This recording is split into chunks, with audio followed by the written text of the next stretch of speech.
ആശാ സമരത്തെ തള്ളിപ്പറയേണ്ട കാര്യമില്ലെന്ന് CPIM സംസ്ഥാന സെക്രട്ടറി MV ഗോവിന്ദൻ. ആശാ വർക്കർമാരെ തൊഴിലാളികളായി അംഗീകരിക്കണമെന്നാണ് സർക്കാർ നിലപാട്.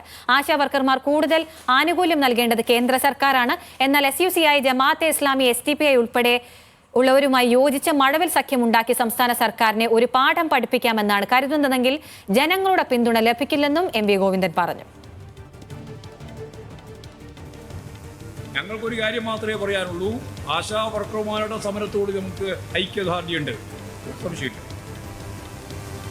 പക്ഷേ ഗവൺമെന്റിനെതിരായി, ഇടതുപക്ഷ ജനാധിപത്യ ഗവൺമെന്റിന്റെ സംവിധാനങ്ങൾക്കെതിരായി ആർക്കെതിരായിട്ടാണോ കുന്തമുന തിരിക്കേണ്ടത് കേന്ദ്ര ഗവൺമെന്റിനെതിരായിട്ടാണ്, അതങ്ങോട്ട് മാറ്റിവെച്ച് അവരുടെ പിന്തുണയോടുകൂടി ഒരു മഴവിൽ സഖ്യമുണ്ടാക്കി കേരളത്തിലെ ഇടതുപക്ഷ ജനാധിപത്യ മുന്നണി ഗവൺമെന്റിനെ ഒരു പാഠം പഠിപ്പിച്ചേ അടങ്ങൂ എന്ന രീതിയിലേക്ക് അവരുടെ നേതൃത്വത്തിലുള്ള ചില ആൾ, ഞാൻ നേരത്തെ പറഞ്ഞ നേതൃത്വം ശക്തിയായിട്ട് മുന്നോട്ടേക്ക് വന്നതുകൊണ്ട് അതിനൊന്നും ഒരു തരത്തിലും കേരളത്തിലെ ജനങ്ങളുടെ പിന്തുണ ലഭിക്കില്ല എന്ന കാര്യത്തിൽ ഒരു